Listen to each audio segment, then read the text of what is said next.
Assalamualaikum warahmatullahi wabarakatuh. Perkenalkan, nama saya Septina Anayatul Fajri dengan NIM 190807654 dari kelas Pendidikan Kimia 5C1. Mata kuliah Praktikum Biokimia. Di sini saya akan membahas mengenai praktikum yang telah dilakukan, yaitu koagulasi dan titik isoelektrik protein pada tahu. Tujuan dari dilakukannya praktikum yaitu untuk memahami prinsip-prinsip koagulasi pada titik isoelektrik. Selanjutnya yaitu dasar teori. Protein berasal dari kata Yunani kuno yaitu proteos yang berarti yang utama. Dari kata tersebut dapat disimpulkan bahwa protein sangat penting bagi kehidupan. Protein tersusun atas atom karbon, hidrogen, oksigen, dan natrium, serta unsur lainnya seperti fosfor dan sulfur yang membentuk unit-unit asam amino. Protein berfungsi sebagai pembangun struktur, biokatalis, hormon sumber energi, penyangga racun, pengatur pH, dan bahkan sebagai pembawa sifat turunan dari generasi ke generasi. Komposisi rata-rata unsur kimia yang terdapat dalam protein adalah sebagai berikut: karbon 50%, hidrogen 7%, oksigen 23%, nitrogen 16%, belerang 0-3%, dan fosfor 0-3%. Protein memiliki molekul besar dengan bobot molekul bervariasi antara 5.000 sampai jutaan. Dengan cara hidrolisis oleh suatu asam atau enzim, protein akan menghasilkan asam-asam amino. Tingkat organisasi struktur protein dibagi menjadi 4 kelas, yaitu struktur primer, yaitu sekuens unik asam-asam aminonya. Kemudian struktur sekunder, akibat dari ikatan hidrogen di antara bagian-bagian berulang pada tulang punggung polipeptida. Kemudian struktur tersier, yaitu bentuk keseluruhan polipeptida sebagai hasil dari interaksi antara rantai-rantai samping atau gugus R yang berupa berbagai macam asam amino. Dan yang terakhir struktur quaterner, yaitu struktur keseluruhan yang merupakan hasil dari agregasi subunit polipeptida. Selanjutnya, asam amino dikelompokkan berdasarkan sifat rantai sampingnya. Sifat-sifat fisik dan kimia rantai samping menentukan ciri unik suatu asam amino tertentu, sehingga mempengaruhi peran fungsional dalam polipeptida. Polipeptida sendiri tersusun dari beberapa asam amino dan merupakan rantai di mana gugus karboksil asam amino yang satu dihubungkan dengan gugus amino dari asam amino lainnya melalui suatu ikatan peptida. Kedelai merupakan tanaman yang memiliki kandungan protein sebanyak 35-40% berdasarkan berat kering, sehingga kedelai menjadi sumber protein yang relatif murah untuk dikonsumsi manusia. Protein kedelai merupakan kandungan lisin yang tinggi. Lisin merupakan asam amino pembatas pada produk yang berasal dari biji-bijian, terutama beras kaya akan asam amino yang mengandung atom belerang atau metionin dan sistin. Kemudian, menurut Standar Industri Indonesia atau SII, tahu merupakan makanan padat yang dicetak dari susu kedelai dengan proses pengendapan protein pada titik isoelektriknya tanpa atau dengan penambahan zat lain yang diizinkan.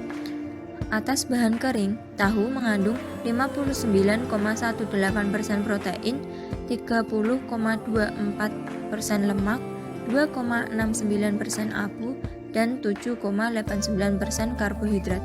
Tahu juga merupakan sumber kalsium. Mineral lain yang terdapat dalam tahu adalah besi, fosfat, kalium, natrium. Selain itu, tahu juga mengandung vitamin B, kolin, dan vitamin E. Tahu diperoleh dari susu kedelai yang dikoagulasi dengan berbagai jenis koagulan. Koagulasi terjadi karena adanya cross-linking molekul protein pada susu kedelai dengan kation divalen. Faktor-faktor penggumpalan tahu antara lain varietas bahan dasar, prosentase protein dalam kedelai, suhu pemanasan susu kedelai, suhu penggumpalan, pH, dan tipe penggumpal, dan lain-lain. Selanjutnya, berbagai macam penggumpal yang dapat digunakan. Yang pertama, terdapat tipe nigari atau klorida, yaitu magnesium klorida, kalsium klorida, dan air laut.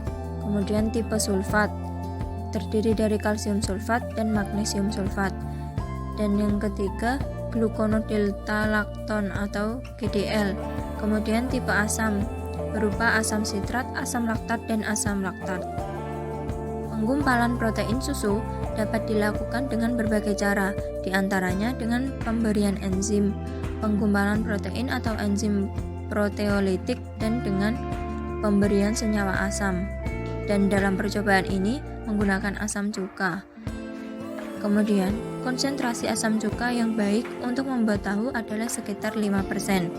Padatan tahu yang terbentuk dalam susu kedelai kemungkinan besar adalah gula terlarut dan protein dengan berat molekul rendah.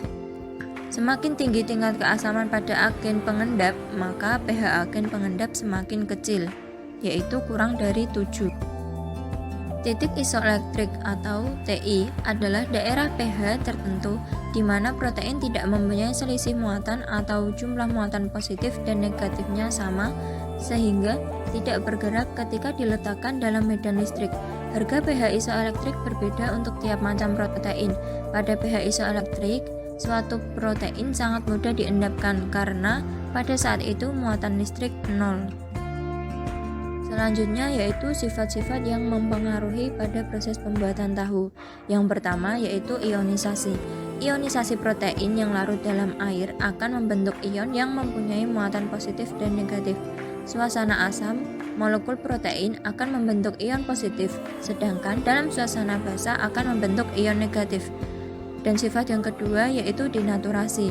Penggumpalan protein biasanya didahului oleh proses denaturasi yang langsung dengan baik pada titik isoelektrik protein tertentu. Protein akan mengalami koagulasi apabila dipanaskan pada suhu 50 derajat Celcius atau lebih. Selain pH, suhu tinggi dan ion logam berat, denaturasi dapat pula terjadi karena gerakan mekanik alkohol, aseton, eter, dan deterjen. Selanjutnya sifat yang ketiga yaitu viskositas. Viskositas sendiri merupakan tahanan yang timbul oleh adanya gesekan antara molekul-molekul di dalam zat cair yang mengalir. Suatu larutan protein dalam air memiliki viskositas atau kekentalan yang relatif besar daripada viskositas air sebagai pelarutnya. Dan sifat yang keempat yaitu koagulasi. Koagulasi adalah proses penggumpalan partikel koloid karena penambahan bahan kimia sehingga partikel-partikel tersebut bersifat netral dan membentuk endapan karena adanya gaya gravitasi. Pada temperatur di atas 60 derajat Celcius, kelarutan protein akan berkurang. Karena pada temperatur yang tinggi, energi kinetik molekul protein meningkat, sehingga terjadi getaran yang cukup kuat untuk merusak ikatan atau struktur sekunder, tersier, dan kuartener yang menyebabkan koagulasi. Selanjutnya yaitu alat dan bahan yang digunakan pada praktikum ini. Alatnya terdapat satu blender, mangkuk, saringan, dan gelas. Alat selanjutnya yaitu satu buah kompor, pengaduk, yang digunakan yaitu sendok, dan kain digunakan untuk menyaring dan panci.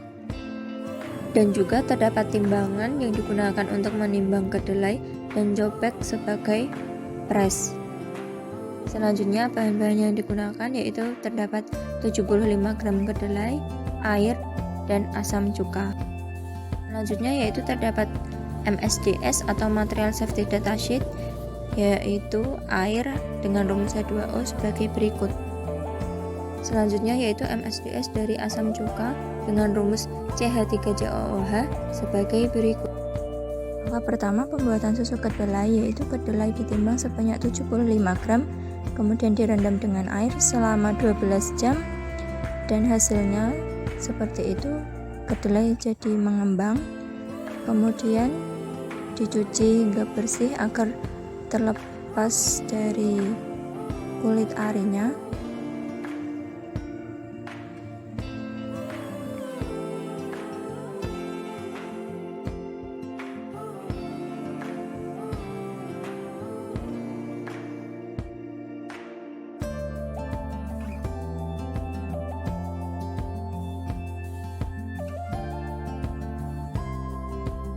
Setelah dicuci hingga bersih, kemudian disiapkan air sebanyak 750 ml, kemudian dimasukkan kedelai yang telah dibersihkan.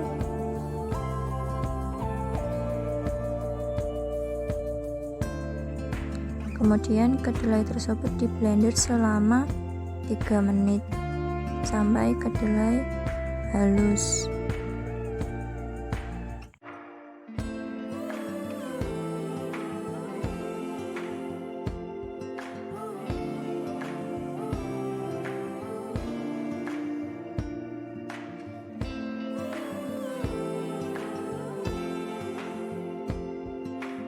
Setelah dilakukan pemblenderan selama 3 menit, kemudian dimatikan, dan setelah itu disaring agar mendapatkan sari kedelainya agar menjadi susu kedelai.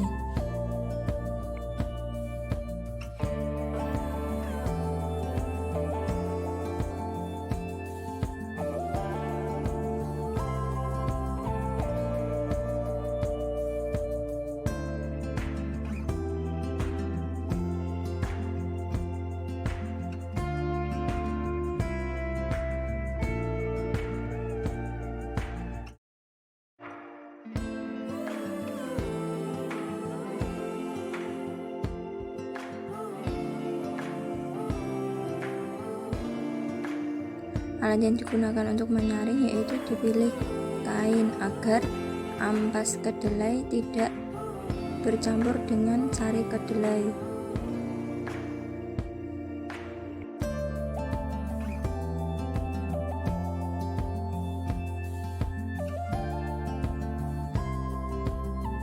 Kemudian diperas hingga tidak ada lagi sari kedelai yang keluar dari saringan tersebut.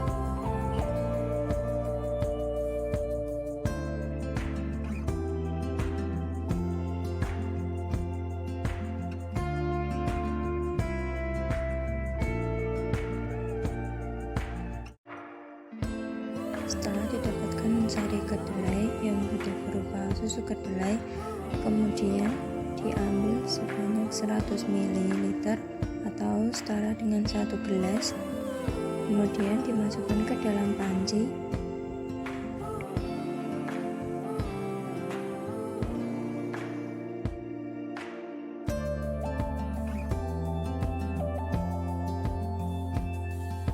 Selanjutnya yaitu dipanaskan susu kedelai hingga mendidih, kemudian kompor dimatikan dan ditambahkan 0,1 ml asam cuka dan dilakukan pengadukan dengan sedang. Untuk gelas pertama yaitu 0,1 ml asam cuka dan gelas 2 0,2, gelas 3 0,3, gelas 4 0,4 dan gelas 5 0,5 ml asam cuka. Setelah dilakukan pemanasan dan pengadukan dan ditambahkan asam cuka, kemudian didinginkan hasilnya untuk mendapatkan tahu atau gumpalan yang lebih banyak.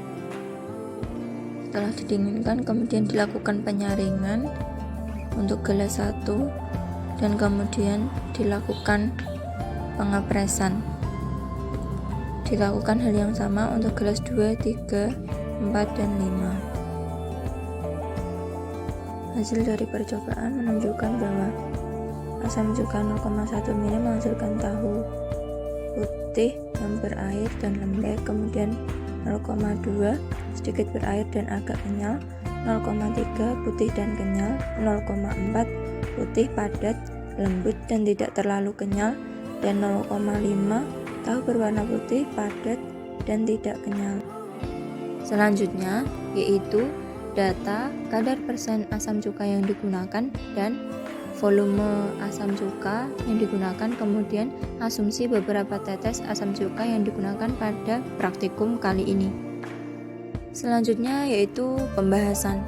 Pada percobaan ini membahas mengenai koagulasi dan titik isoelektrik protein pada pembuatan tahu.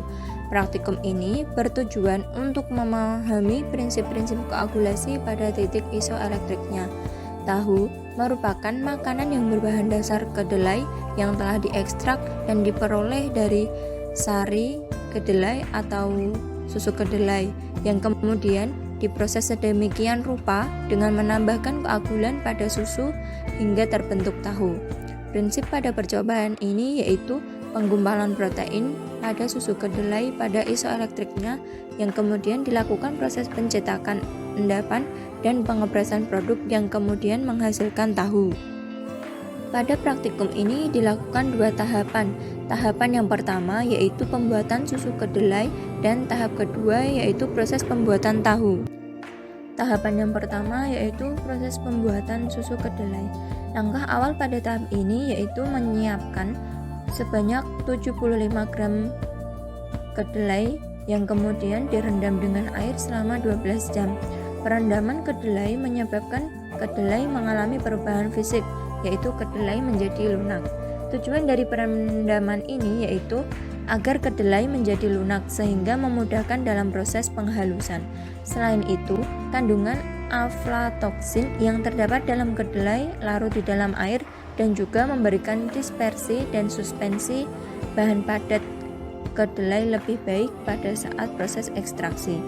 Selama proses perendaman tersebut, kedelai juga mengalami perubahan kimia. Hal ini ditunjukkan dengan adanya bau yang tercium, yaitu masam dan langu. Setelah direndam selama 12 jam, kedelai dibersihkan menggunakan air mengalir yang bertujuan untuk menghilangkan bau yang dihasilkan dari perendaman.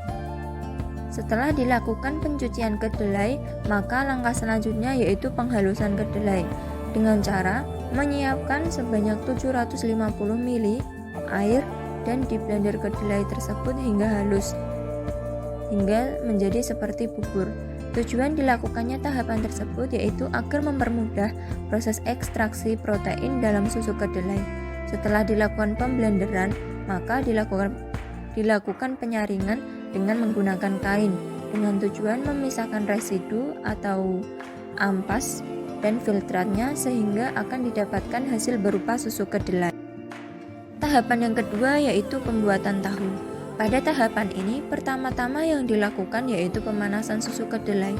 Tujuan pemanasan ini yaitu untuk membunuh bakteri yang terdapat dalam susu kedelai dan menambah nilai gizi. Selain itu, juga untuk mendenaturasi protein yang terdapat pada susu kedelai, sehingga protein yang ada di dalamnya akan mudah untuk terkoagulasi pada saat penambahan koagulan yang berupa asam cuka. Pemanasan pada susu kedelai akan mempengaruhi kualitas tahu yang dihasilkan. Apabila pemanasan dilakukan pada suhu tinggi, maka akan menyebabkan gugus sulfihidril teroksidasi oleh udara. Begitu juga sebaliknya, apabila pemanasan dilakukan pada suhu rendah, maka akan menyebabkan protein pada susu kedelai tidak dapat terdisosiasi dengan sempurna, sehingga akan menghasilkan pasta atau bahkan gel. Pemanasan dilakukan pada suhu sedang dan dilakukan hingga mendidih, yaitu ditandai dengan munculnya gelembung-gelembung kecil pada permukaan susu kedelai. Pada saat susu kedelai sudah mendidih, maka selanjutnya yaitu penambahan koagulan yang di sini yang digunakan yaitu asam cuka sebanyak 0,1 ml pada panci 1, 0,2 ml panci 2, 0,3 ml panci 3, 0,4 ml panci 4 dan 0,5 ml pada panci 5. Untuk setiap panci masing-masing berisi 100 ml susu kedelai. Setelah ditambahkan koagulan yang berupa asam cuka, maka dilakukan pengadukan hingga terbentuk gumpalan. Pengadukan yang dilakukan harus dengan kecepatan yang sedang karena dapat mempengaruhi tahu yang dihasilkan nantinya. Apabila terlalu cepat, tahu akan keras dan apabila terlalu lambat, tahu yang dihasilkan akan sangat lembek. Tahapan selanjutnya yaitu pengepresan gumpalan yang terbentuk. Tahapan tersebut bertujuan untuk memisahkan air dari susu kedelai yang telah menggumpal, yang selanjutnya akan menjadi tahu. Kesimpulan dari praktikum ini yaitu untuk memahami prinsip-prinsip koagulasi pada titik isoelektriknya. Prinsip percobaan ini yaitu penggumpalan protein pada susu kedelai pada titik isoelektriknya.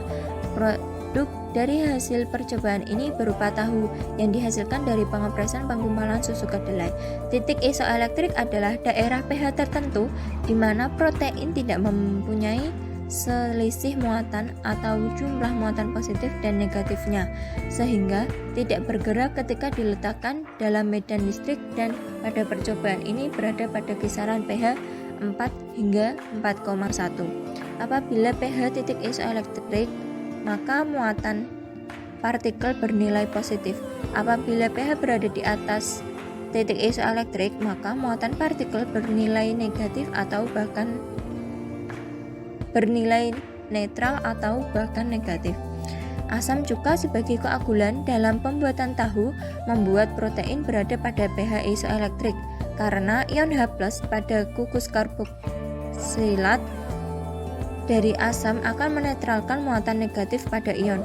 Berdasarkan pengamatan didapatkan tekstur tahu paling baik yaitu pada tahu 4 dan 5 yang berada pada kisaran pH 4,0 sampai 4,1. Tekstur tahu selain dipengaruhi volume koagulan juga dipengaruhi oleh pemanasan, pengadukan, dan kandungan air pada saat pengepresan.